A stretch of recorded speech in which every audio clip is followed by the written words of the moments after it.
Hello everyone, welcome to our Let's Play series of A.T.O.M RPG. This is Colonel RPG as usual, and I'm very happy that you're chosen to join me today here in El Pollo Loco, I'm gonna say, instead of saying what that is. I'm not really sure if that means anything. And we are gonna continue going around Krasnoznameni, which is where we are, having a chat with everybody. I talked to this fellow already, and I remember his face at least. And we're going in here. This is Cuba's flag and not Puerto Rico's flag. Puerto Rico's flag is actually very, very similar. It's, if I remember correctly, I looked it up. I think it's red instead of blue, and blue instead of red, and everything else is the same or something like that. I'm not really sure though, but it is very similar. And Texas flag is more squarish, and I think it's the same colors and slightly different things. It is raining, and we're having a chat with everybody over here. This is the ring guy. This is the grenade guy. Well, that is the guy that threw the grenade at us. And I think we didn't talk to him well. That explains why he threw a grenade at us. He has it right under his chin. You see a well-built man sipping cold beer from a high, foggy glass. Frosty glass, maybe? Because that would not be cold beer then. His slightly crazy smile and weird goggles imply he'll have a lot to tell. Well, I'll be the judge of that, and judging by ammunition belts that cross his chest alongside various harnesses and holsters, the conversation will have to be utterly polite, or it might become the last conversation in your life. Nah, I have other things to say regarding that, because I had another conversation, and it was the last conversation in my life, and it had nothing to do with this guy.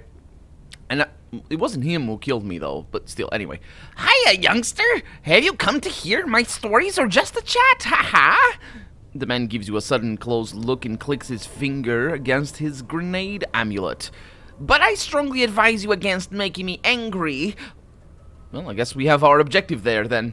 This grenade is real, you know. I might use it if need be. And goodbye, everybody. Ha! Why are you covered in sweat all of a sudden? It's the fog in your beer and the rain inside here. Is it actually raining inside? I think it is raining inside. Yeah, they physically remove the ceiling to make it not show. I was just joking, he says. Were you just joking? I want to point out that a dud grenade is also real. Maybe not a real grenade, but still, you know, it's a dud grenade. But still real. It's like, anyway. So it could be a dud grenade, and he would be saying, this grenade is real. It's a dud grenade, but still. So can I, no, I can't antagonize him immediately. Unlike other characters. I want to ask you some questions. The man crosses his legs and leans back. The flimsy bench creaks under his weight. Ask. I love sharing my experience. I consider it an investment in the future. The more beginners I teach now, the fewer idiots I'll have to rescue from mutant beasts in the ruins later. Oh, you are a person who rescues people. That's very commendable of you. What's your name, comrade? The man squeezes your hand tightly. They call me Patrick. Patrick the Psycho. And if you hear someone calling me the White Wolf or the Mutant Hunter, just ignore it. These nicknames from my past. Ahem. Is that supposed to be like a witcher? Is he like a witcher? Because the White Wolf is Geralt's, from The Witcher, Geralt's nickname. Mutant Hammer, I said Mutant Hunter. Mutant Hammer sort of sounds like a little bit of what The Witcher does. Anyway, how do you earn your living? By all this! The man opens his arms as if trying to embrace the wasteland. It might sound bad, yes, but I feel like I was meant for this world, for the apocalypse. Before the war I couldn't settle on one job, and after I did well as a stalker, worked as a mercenary, and even restored civilization in a certain area. And if you were to say, if you know what I mean, I would know what he meant, but he doesn't. There's a village called Patrick's Land, which is not St. Patrick, quite clearly. Paid a visit if you're ever in the East. Yeah, if you know what I mean, definitely would have fit. Yeah, I can see you're a professional survivor. Not antagonizing him, apparently. So you said you were interested in ruins? Ruins, drains, bunkers. Drains? You mean like the gutter? All the places where treasures of the old world are hidden have a special place in my heart until I raid them. then they somehow fade from my memory. Have I told you about how our civilization is gonna look to the future, especially in regards to the treasures? Because we look at the, I think I said before, I'm not an archaeologist by trade, but I do have a degree on it, and so I have a little bit of a closer relationship with the way we look at different civilizations. And if you look at the Roman civilization and think of what they left us their like tiles on the floor, their ruins, more, you know, their columns, and let's see, interesting in ruins, yeah, their columns, their statues, and a lot of it as well. A lot of the register is pottery and stuff like that. So it's interesting to look at the what is left of the Roman civilization, especially not so much in Italy or Sicily or Greece, but in other places like here in the Iberian Peninsula, for example. And the way we look at it is not actually representative of what it was, because what remains is only a part of it. If you look at the landfills that we leave as humans, and we look at the trash that remains, go back 50 years, and look at the trash that remained from 50 years ago, the vestiges are not at all what we know to be the case of 50 years back. Yeah, in 100 years, certainly in a post-apocalyptic world, and certainly when everything goes to crap, I think it might be a reference to The Witcher or something. The treasures of the old world will be stuff like old batteries and cell phone cases and weird knickknacks. Not at all what we as members of the old world that we are right now think of as treasures. So that's kind of interesting, because I mentioned the gutter. Yeah, you'll find a lot of treasures in the gutter, like old batteries and cell phone cases. Absolutely. Let's see. The locals, I asked him about rumors. The locals have told me that a former apprentice of mine, Rivlin from Silesia, yeah, definitely, has gained the glory of the best mutant hunter in the neighborhood. So it's not in Silesia neighborhood. What can I say? I'm proud of him. I just wish he wouldn't have too many of his mutagens. This is his nickname for vodka. Yeah, he's always had this bad habit. He didn't even need a good company to go on a binge. That's gross. He goes on a binge by himself. Yeah. So tell me your stories. Hey, he says, it's nice being in a place where no one knows about my adventures. I'm a well-known traveler and adventurer back where I'm from, so everyone there has learned my stories by heart, and here I can always find a willing ear. All in all, I saw many wonders and was able to leave with life every time. I survived the atomic battery.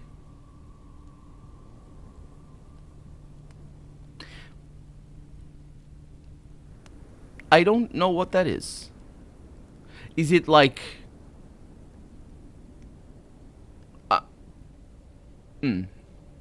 Because, So, I'm gonna say this as a non-native speaker. I don't speak English as my first tongue. And I know a lot of you don't either. So, you might share this with me. And you might also know the song I'm gonna mention. The song Battery from Metallica. And for the longest time, I thought battery, and this is more to do with my tongue, but being that I speak a Romance language, yours might be the same. I thought battery was more to do with the drums, because bateria is the name that we call the drums in Portuguese. And it's a very drum-heavy song, and yeah. So I thought it was just like, oh, he's playing the drums and he's saying that. I knew we were called drums, but you know, it's just songs. You're not really thinking too hard about it as a 13 or 12-year-old or something. But battery means, well, it doesn't mean assault. It means physical assault, I think. It also means an array. It can mean an array, and that's where the word battery for cell phones comes from. I mean, at least I'm pretty sure that is where it comes from, the original, anyway. But it can also be a battery of. I'm pretty sure it can be a battery of like Hotzweigers or whatever the sort of anti-tank weapons. You can do that as well. But then maybe the song is what that means. I don't know what the song is referring to because I never really looked into it. But anyway, what does atomic battery mean? So let me know if you know what that is. The Barzukans gang, he also mentions, and the Vorkuta anomaly. Well, I was all the while I was talking, I was just looking at that. I wasn't looking at here. Once, when I was a stalker, he says, a rich scientist hired me to collect a full list of different artifacts for him in the wasteland. At first, I thought he was planning to assemble a computer with an unusual aerodynamic case. The penny dropped by the end when I was plotting to meet him with a spent uranium in a lead case. This nutcase was going to build a miniature nuclear bomb. Oh. I never turned up at the meeting. The Earth has suffered enough from these bombs, he says. That's interesting. I think battery there. He means a nuclear battery. Atomic and nuclear can be interchangeable in many languages and situations, I suppose, so maybe that's what that means. That makes sense. And this is, of course, a reference to Fallout's nuclear fusion cell. Is it nuclear fusion cell or microfusion cell? Microfusion cell, that's the word. It is also interesting. It kind of is just grazing up against Stalker, the franchise. Grazing up against it. It is also interesting that he mentioned spent uranium. Yeah, nuclear reactors. Actually, spent uranium you wouldn't be able to get energy out of it. You could make a bomb though. You definitely could make a bomb because I think it's the enrichedness or how rich the uranium is. Or is it plutonium? I'm not really sure, but I know one doesn't work for one. I know you can make bombs out of nuclear plants, but you can't do it the other way around. I'm pretty sure that's how it goes. But anyway, because the uranium or the fuel anyway for a nuclear bomb doesn't need to be stable, so you can be a little bit poorer. I'm pretty sure that's how it works. What about the Barzukans gang? Far across the sea, in the southern lands, there was a man called Barzukan, a warrior and a religious leader. He gathered thousands of people around himself and converted them to his faith. He was planning to attack this part of the wasteland with his horde, but there was one weak spot in his religious book left, I presume, to make his teachings more plausible. A weak spot. If a man came who could kill an elk, a lion, and an exotic panda, not an average one, an exotic one, like with the spoiler and big wheels, in a fist fight, Barzukan himself would have to bow to him, it said. Well, I put 2 horseshoes in my old boxing gloves and accepted the challenge. After Barzukan's public execution, which apparently came after he bowed to him, it was immediately executed. How dare you bow to somebody? I will execute you. When the horde made me their leader, he says, I ordered them to leave in peace. Not to leave, to just, continue living in peace. I hope they obeyed. You are very, very responsible leader. Absolutely. Yeah, absolutely very responsible. What about wait a minute. How did you reference the atomic nuclear? He said he survived it. He survived the atomic battery. So please do excuse me for not thinking of a nuclear battery, of a microfusion cell, because you don't really survive a battery. That's not the kind of battery you survive. I always thought it was going to be like either somebody kicked him or somebody threw mortars at him. What about the Vorkuta thing? When I was young, I traveled to Vorkuta. Brrr. I still feel cold when I think of it. To keep the long story short, I saw one of those super deep holes drilled in the Soviet times for some research. Do you understand what I'm talking about? A vertical shaft running about 50 kilometers to the Earth's core. Is that actually true? That's not true. Did the Soviets do that? Well, to the Earth's core. Through the mantle. But is that... I don't think that's possible. I don't think we ever did that as humans. I remember when I was 14, so I was in my 9th grade, I learned, so this was, thank you, this was the turn of the century. I remember learning that humans hadn't, I mean, I might have been wrong, of course, but humans hadn't dug deeper than 13 kilometers. So I'm not really sure what that is. The problem with this is heat, and heat dissipation, because, you know, the pressures are tremendous, so heat dissipation is a problem. We had to fight with the guys who ran the local ironworks. Eventually they caught me and threw me down that shaft. The average half of their gang that had perished from my hand. Sorry, to make up for half their gang that I had killed, he says. I remember the edge of that giant hole, blackness below me, remember falling down, screaming at the top of my lungs, and then boom, I came to in the taiga, alone, missing my left boot, he says, 100 kilometers away from that spot. Was it teleportation? My guardian angel? Or an exotic mushroom dish I ate? It still puzzles me. Well, I like that you include the last option, because that's the most plausible one, for sure. Very good. Is this guy... No. You see a well-built, grey-haired man bending over maps, compasses, and rulers spread all over the desk. He seems to be sunk in thoughts. He knocks his knuckles against the surface of the table. He's punching it. I'm gonna look at the table. You cast a furtive glance at the table. In front of the man, there's a map of the wasteland, all covered in lines, notes, and scribbles. You instantly see familiar names. Otrnoi, Krasnoznameni. It's clearly a map of the region. Duh. Well, didn't you say there was a map of the region? Map of the wasteland. Well, I guess that's okay. It looks like a military map, which all maps tend to be, in general. Certainly old maps like this, because it's the military that do the maps. At least here in Portugal it is. I assume in Russia it's the same thing, because it makes more sense. Because, you know, cartographers tend to work for the army. A.T.O.M used similar ones for battle planning, but you don't have time to think this thought through. Excuse me. As the man raises his eyes at you swiftly. For a moment he looks irritated, but quickly composes himself and gives you a friendly smile, albeit a bit forced. It's not nice to spy. He straightens his broad shoulders with visible pleasure, groans quietly as his numb neck makes a cracking sound. Phew. What can I do for you? What are you working on? To be honest, it looks like a battle plan. Yes, it's true. Look at you. You're sharp. Where does your experience come from? I fought for different groups. So you've fought in mercenary armies, haven't you? Interesting. Although this doesn't prove you have any real experience. Okay, do you think you could help me with something? If you're interested, I could put you in the picture. Okay, thank you, of course. So, an influential man has hired me to deal with a problem that Otrnoi is now facing.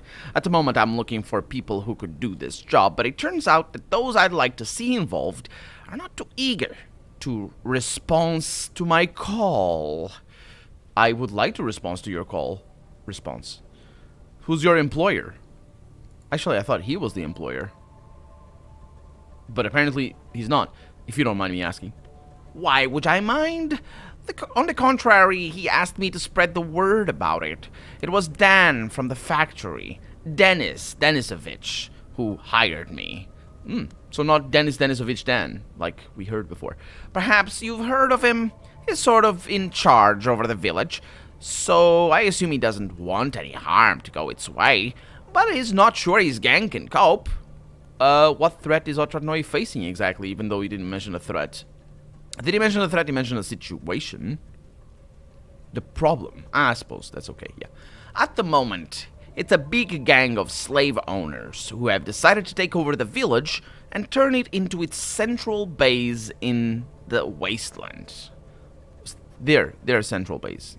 Yeah. If they succeed, it won't just be the villagers who have it tough. It'll be all of us. That should be capital, I'm pretty sure. Well, I see, go on. So I need someone to gather all the men I need together, or perhaps even participate in the forthcoming operation himself. It'll be one hell of a clash, trust me on this. Okay, what do you need? A professional team. Lyudmila the sniper, a trooper known as Major Pronin, and Konstantin Arkadyevich Smirnov, a well-known saboteur. These three used to work together until they fell out and went each their own way. Now they can't stand the sight of each other. Such a pity. I've never seen a better team. It's Ocean's 4 or 5. Yeah, I'm ready to do this. I can deal with this problem myself, I suppose. Let's see. What do we need them for? Yeah, let's go with that first. It's nice you're so sure of yourself, but we're talking about a serious business here, and we need real results, not an attempt to demonstrate how tough you are. We're not playing games here. Are we not? What will I get out of this? Good money and good loot. I always offer honest pay. Okay, I'll help to bring about their reconciliation. Great, especially because I'm amazing at speech. Great! I know that Lyudmila must be now at the filling station fortress. I know who she is. I didn't remember her name, but she's the only woman there, which belongs to the Krasnoznameni militia. Rumor has it that Pronin has started working for Paragon and serves at the border guard fortress. I'm not sure about Smirnov, but the last time anyone saw him was not far from Otradnoy. I'll mark these places on your map, if you haven't been there before. You'll hand your map over to the man, who makes some quick notes on it. There, pay them a visit. I don't believe all hope's lost. So you still have a chance to get our good old guys back together. Our good old guys. Sure, pals. Sure. Can I ask you some questions? Do you have an idea who is in control of the wasteland? That is a stupid question. Look, the Krasnoznameni Chamber of Commerce believes it controls all of the wasteland, but it's far from being true. Okay, who's in charge then?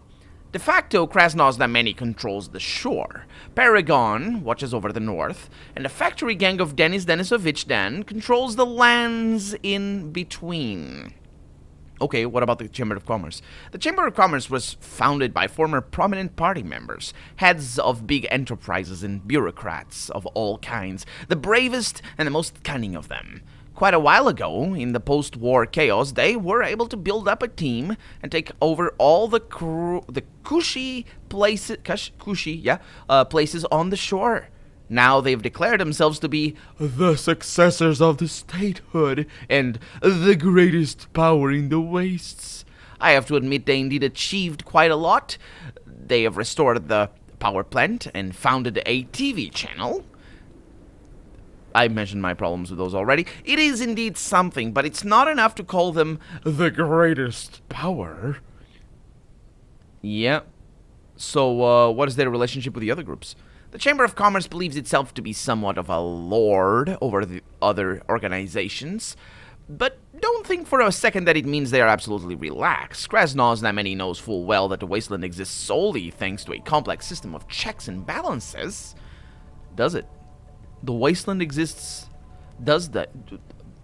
I am not sure about any of that. What about Paragon? People are reluctant to talk about it now, but in the post-war time, the same people who now guard Paragon were ordinary river pirates. First, they would rob merchants who drifted down the river. Were there merchants drifting down the river post-war time? Okay. And then it occurred to them to make an agreement. Now they guard the wasteland's northern border, as well as the big lake near Paragon. Paragon is controlled by merchants and guards. The former deal with financing and administrative issues. The latter are in charge of the military stuff. Yeah, the guards would be, wouldn't they?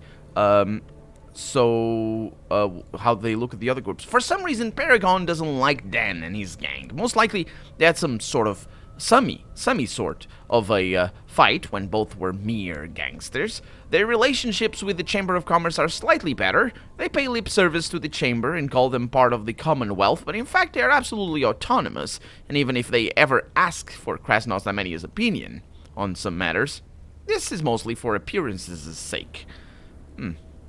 What about Dan? Several years ago, he and his guys took over the old factory at the river. Next thing you know, they were also in control of all the adjacent territories, including Otradnoy. Now they extort money from local residents. Well, and protect them, if they can. I don't know that much about Dan himself. We did talk, but never on personal matters. However, I know that the central area, which is under his control, is very important strategically. But both Paragon and the Chamber of Commerce had trouble taking over it, so Dan appeared there right on time. Well, he took advantage of the situation, I'm assuming. Dan bears some grudge to Paragon. It's never turned into open confrontation, but they are not averse to dirty tricks against each other. His own gang acknowledges the Chamber of Commerce and considers it to be something of a senior power over them. But of course, should Krasnod's have any weaken, Dan won't miss a chance to play his cards right. There's no that's not what the word is. That's no loyalty between them. Loyalty. Yeah. Who controls the east and the west, then? If we talk about the nearest eastern and western lands, no one does. Maybe some scattered gangs, slave owners, drug syndicates, and other nice people. There is some real tension between them and other local groups. Okay, well, that's fair enough. I guess that's... what did I ask? Yeah, I asked that, so we have other questions to ask. But not right now, because we're also out of time. So for right now, I'm Colonel RPG, and this has been Atom RPG. I really hope you've enjoyed it. And if you did, go ahead and leave a comment. Like the video if you want to see the next episode come out sooner rather than later. But above all, thank you so much for watching, and I hope I'll see you next episode. Bye-bye.